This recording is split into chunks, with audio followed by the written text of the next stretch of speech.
Bismillahirrahmanirrahim. Assalamualaikum warahmatullahi wabarakatuh. Innal hamdalillah nahmaduhu wa nasta'inuhu wa nastaghfiruh wa na'udzu billahi min syururi anfusina wa min sayyiati a'malina. May yahdihillahu fala mudhillalah wa may yudlil fala hadiyalah. Asyhadu an la ilaha illallah wahdahu la syarikalah wa asyhadu anna Muhammadan abduhu wa rasuluh. Allahumma sholli wa sallim wa barik ala sayyidina Muhammad wa ala alihi wa sahbihi ajmain. Amma ba'du. Yang sama-sama kita hormati Bapak Pengampu Mata Kuliah Paradigma Pendidikan dalam Islam, Bapak Dr. Charles, MPDI, serta Bapak dan Ibu serta rekan-rekan lokal PAIA. Semoga kita selalu dalam lindungan Allah Subhanahu wa Ta'ala. Pada kesempatan kali ini, saya Cynthia Rinjani dari kelompok 1 akan mempresentasikan kondisi sosial masyarakat Arab pada masa Nabi Muhammad. Nabi Muhammad sebagai pendidik dan faktor kesuksesan Nabi sebagai pendidik.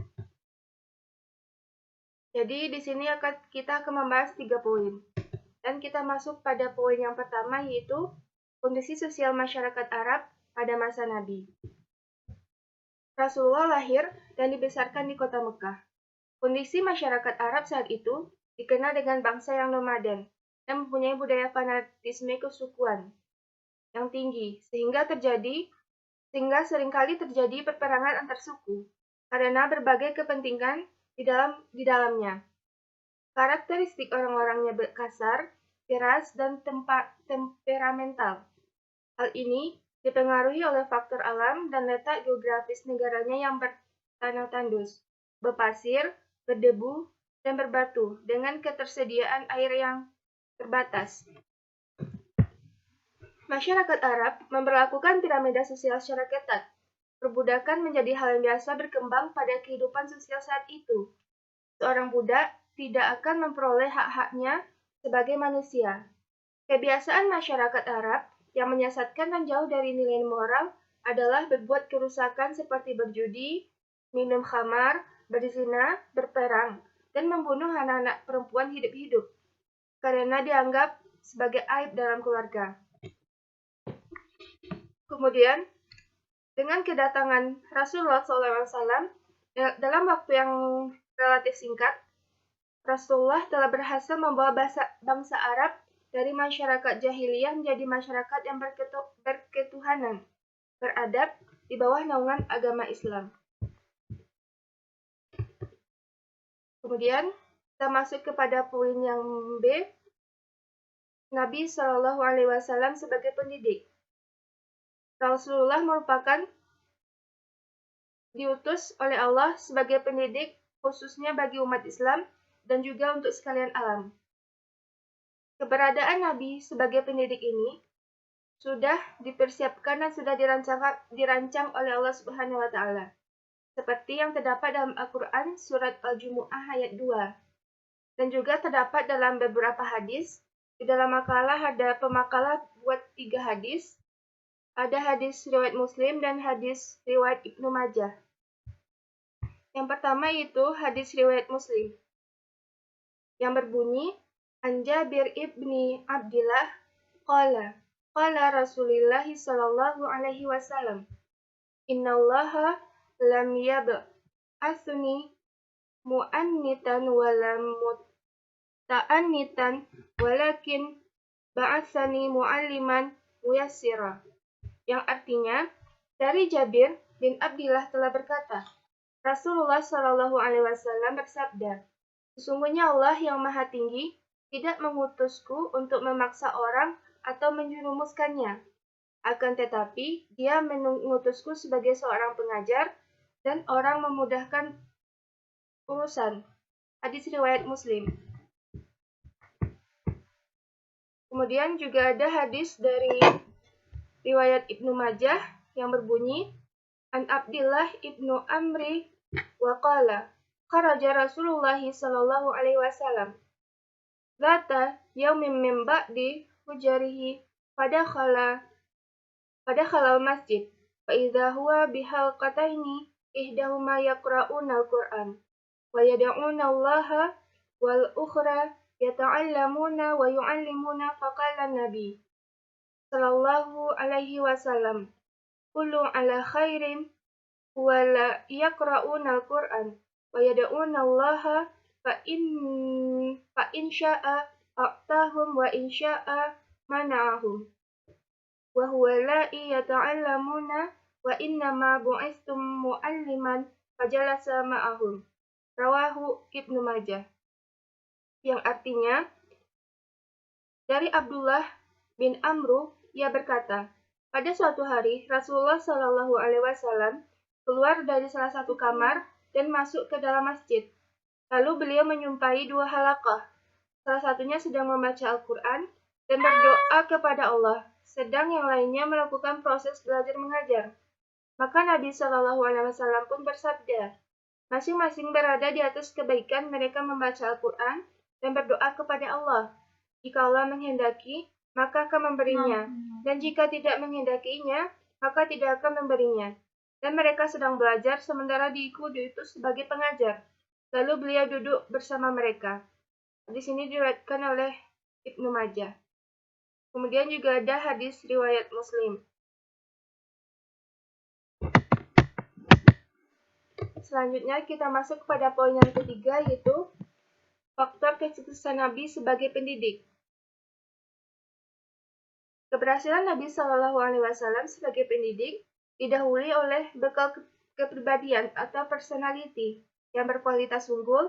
Ini ditandai dengan kepribadian Rasul yang dijuluki dengan Al-Amin, yakni orang yang sangat jujur dan dapat dipercaya kepedulian Nabi terhadap masalah-masalah sosial, religius, serta semangat. Kemudian beliau mampu mempertahankan dan mengembangkan kualitas iman dan amal soleh, berjuang dan bekerja sama menegakkan kebenaran. Selain itu, faktor kesuksesan Nabi ada beberapa. Yang pertama di dalam makalah ada 7. Yang pertama itu lemah lembut kepada murid dan mendidiknya dengan metode yang terbaik. Sikap penyayang dan lemah lembut Nabi merupakan sikap yang telah mengkristal dan menyatu dalam pribadi beliau. Di setiap keadaan, kelemah lembutan Nabi sebagai pendidik tercermin dari penjelasan beberapa hadis, antara lain yang artinya di sini, sikap penyayang dan lemah lembut Nabi Shallallahu Alaihi Wasallam merupakan sikap yang telah mengkristal dan menyatu dalam pribadi beliau di setiap keadaan. Kelemah lembutan Nabi sebagai pendidik tercermin dari penjelasan beberapa hadis, antara lain dari Atta bin Yasar, dari Muawiyah bin Al-Hakim As-Sulami, dia berkata, ketika aku sedang salat bersama Rasulullah Shallallahu Alaihi Wasallam, tiba-tiba ada seorang laki-laki dari suatu kaum bersin. Lalu aku mengucapkan yarhamukallah, atau semoga Allah memberi Anda rahmat. Lalu seluruh jamaah memandangku. Aku berkata, aduh, celakalah ibuku. Mengapa Anda semua memandangku? Mereka bahkan menepukkan tangan pada paha mereka. Setelah itu, barulah aku tahu bahwa mereka menyuruhku diam. Tetapi aku telah diam. Tatkala Rasulullah Shallallahu Alaihi Wasallam selesai sholat, ayah dan ibuku sebagai tebusanmu, atau merupakan ungkapan sumpah Arab. Aku belum pernah bertemu seorang pendidik sebelum dan sesudah yang lebih baik pengajarannya daripada beliau. Demi Allah, beliau tidak menghardikku, tidak memukul, dan tidak memakiku. Beliau bersabda, sesungguhnya salat ini tidak pantas di dalamnya ada percakapan manusia, karena salat itu hanyalah tasbih, takbir, dan membaca Al-Quran. Hadis riwayat Muslim. Jadi, hadis ini memberikan gambaran otentik tentang besarnya kasih sayang Rasulullah Shallallahu Alaihi Wasallam kepada muridnya atau sahabatnya pada saat itu. Dapat dibayangkan ketika seorang sahabat melakukan kesalahan fatal, namun beliau tidak memarahi dan mencelanya. Justru sebaliknya, ia mengajarkan dengan penuh kasih sayang dan kelemah lembutan. Dan faktor kesuksesan Nabi sebagai pendidik yang kedua yaitu Rasulullah mengayomi dan memperhatikan peserta didiknya. Hal ini tergambar dalam hadis Nabi Shallallahu Alaihi Wasallam yang diriwayatkan oleh Imam Al-Bukhari. Di sini pemakalah cuma membuat artinya. Dari Abi Hurairah berkata, ketika Nabi Shallallahu Alaihi Wasallam berada dalam suatu majelis membicarakan suatu kaum, tiba-tiba datanglah seorang Arab Baduy, lalu bertanya, kapan datangnya hari kiamat? Namun Nabi Shallallahu Alaihi Wasallam tetap melanjutkan pembicaraannya. Sementara itu, sebagian kaum ada yang berkata, beliau mendengar perkataannya, akan tetapi beliau tidak menyukai apa yang dikatakannya itu. Dan ada pula sebagian yang mengatakan bahwa beliau tidak mendengar perkataannya. Hingga akhirnya Nabi Shallallahu Alaihi Wasallam menyelesaikan pembicaraannya. Seraya berkata, mana orang yang bertanya tentang hari kiamat tadi? Orang itu berkata, saya wahai Rasulullah. Maka Nabi Shallallahu Alaihi Wasallam bersabda, apabila sudah hilang amanah maka tunggulah terjadinya kiamat atau kehancuran. Orang itu bertanya, bagaimana hilangnya amanat itu? Nabi Shallallahu Alaihi Wasallam menjawab, jika urusan diserahkan kepada yang bukan ahlinya, maka tunggulah terjadinya kiamat atau kehancuran. Hadis yang diriwayatkan oleh Al-Bukhari. Hadis ini menggambarkan bahwa Rasulullah Shallallahu Alaihi Wasallam selalu menjawab setiap pertanyaan murid atau sahabatnya, serta tetap memberikan kesempatan untuk bertanya hingga mereka mengerti tentang materi yang ditanyakan. Kemudian yang ketiga yaitu memberi motivasi belajar kepada murid dan mengajarkan ilmu pengetahuan yang dibutuhkannya. Salah satu yang dilakukan oleh Rasulullah SAW dalam proses pembelajaran adalah dengan memberikan problem, lalu memberikan kesempatan kepada para sahabat untuk menemukan sendiri jawaban dari problem tersebut. Ketika mereka tidak sanggup menemukan jawabannya, barulah Nabi SAW menjelaskan kepada mereka. Dan gambaran ini terukir dalam hadis yang artinya dari Abu Hurairah, Nabi Shallallahu Alaihi Wasallam masuk ke dalam masjid. Lalu ada seorang laki-laki masuk dan sholat. Kemudian orang itu datang dan memberi salam kepada Nabi Shallallahu Alaihi Wasallam. Lalu Nabi menjawab salamnya, kemudian bersabda, kembalilah dan ulangilah sholatmu, karena kamu belum sholat. Orang itu kemudian mengulangi sholat dan kembali datang menghadap kepada Nabi sambil memberi salam. Namun beliau kembali bersabda, kembali dan ulangilah sholatmu karena kamu belum sholat. Beliau memerintahkan orang ini sampai 3 kali dan akhirnya ia berkata, demi zat yang mengutus Tuhan dengan kebenaran, aku tidak bisa melakukan yang lebih baik dari itu. Maka ajarilah aku, kemudian Nabi mengajarkannya. Hadis riwayat Al-Bukhari.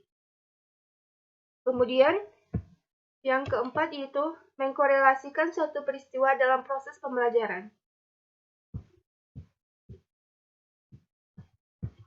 Dan yang kelima, membiasakan strategi dialog dan persuasi mental. Seperti yang terdapat dalam makalah, di situ juga ada contoh hadisnya.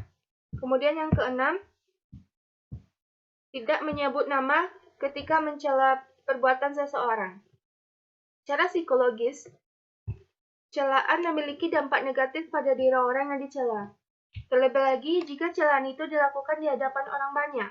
Rasulullah sebagai pendidik ideal memiliki cara tersendiri dalam memperbaiki kesalahan para sahabatnya. Rasulullah menyampaikan bentuk kesalahan dan mencela perbuatan tersebut tanpa menyebutkan nama pelakunya.